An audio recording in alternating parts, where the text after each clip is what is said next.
শুধু সামান্য একটা এলাকার মেম্বার হয় নাই, সামান্য একটা এলাকার চেয়ারম্যান হয় নাই, একটা এমপিও হয় নাই, প্রধানমন্ত্রীও একটা দেশের হয় নাই, পুরা অর্ধ জাহানের খলিফা ছিলেন। এই অর্ধ জাহানের খলিফাটা কেমন ছিলেন? এই আল্লাহর গোলাম হযরত ওমর ফারুক রাদিয়াল্লাহু তাআলা আনহু নিজের কাজায় তিনি রাস্তার পারে বিচারের কাজটা শেষ করিয়া রাতের বেলা তিনি ঘুমাইতে যাইতেন না। রাতের বেলা মানুষের দরবারে মানুষের কাছে গিয়া খোঁজ নিতেন যে কার কি হালাত, কে কেমন অবস্থার মধ্যে আছে তাদের খোঁজ নিতেন।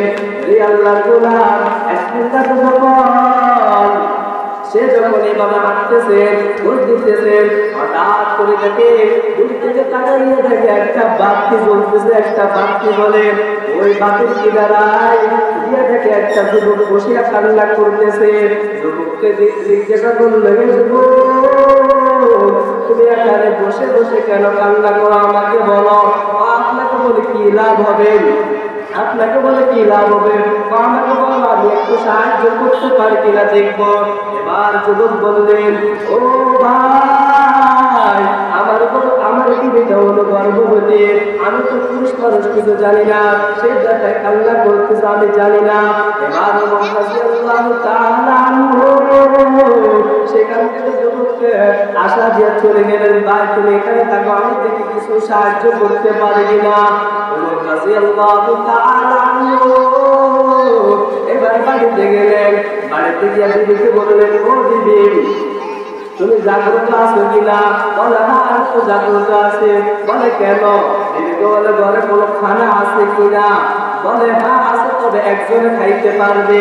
এই আল্লাহর গোলামের দিকে একটু তাকান, আজকে যদি আমরা যদি একটু চেহারা হয়ে যায়, আমাদের ট্রেনের ঘর থাকলে সেটা বিল্ডিং হয়ে যায়, চারটা আলা থাকলে সেটা 10টা আলা হয়ে যায়, আমাদের গাড়ি না থাকলে গাড়ি হয়ে যায়, আমাদের অন্য অন্য সম্পদ গুলা বেড়ে যায়।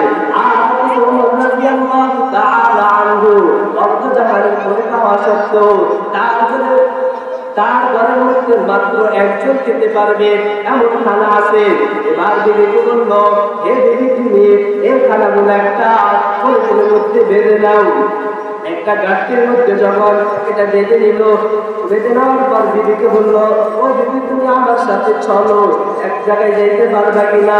বলে হ্যাঁ যাইতে পারবো।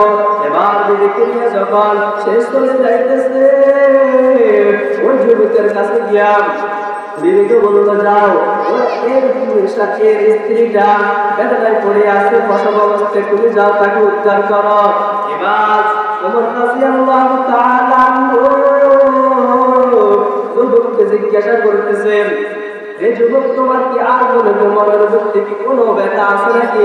বলে মা আছে। তো কি ব্যথা বলো? আমি যদি আমাদের যে দেশের খলিফা আছে ওমর, আমি তার নামে মামলা দায়ের করব। এবার ওমর রাদিয়াল্লাহু তাআলা চোখটাকে নিচের মাথাটাকে নিচের মধ্যে দিয়া কান্না করতেছে, চোখের পানি চোখের মধ্যে টলমল করতেছে, পালাই না। এবার ওমর রাদিয়াল্লাহু তাআলা নিজের পরিচয়টা গোপন রাখিয়া বললেন, এই যুবক তুমি ওমরকে মাফ করিয়া দাও। যুবক বলতেছেন, কেন মাফ করে দেব? আমার ওমরের জন্য তো অনেক মায়া লাগে, মায়া, তুমি ওই যুবক ওই ওমরকে মাফ করে দাও। হঠাৎ করে এই সময় ওই কান্নার মধ্যে থেকে ওমর রাদিয়াল্লাহু তাআলা স্ত্রী ডাক দিয়া দিলেন, এ খলিফাতুল মুসলিমিন আসে তাকাইয়া দেখে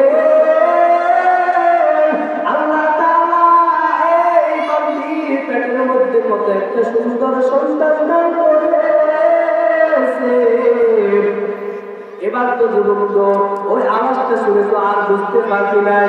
এবার যুবক সাথে সাথে ওমর রাদিয়াল্লাহু তাআলা আনহু থেকে মাফ চাইলেন। ওমর বললেন, না তুমি আমাকে মাফ করো, আমি তো তোমাকে মাফ করার কিছু দেখি না, তুমি আমাকে মাফ করে দাও। বলে না ওমর আপনি আমাকে মাফ করে দেন। বলে হ্যাঁ আমি মাফ করে দিয়েছি। বলে তুমি আমিও আপনাকে মাফ করে দিয়েছি।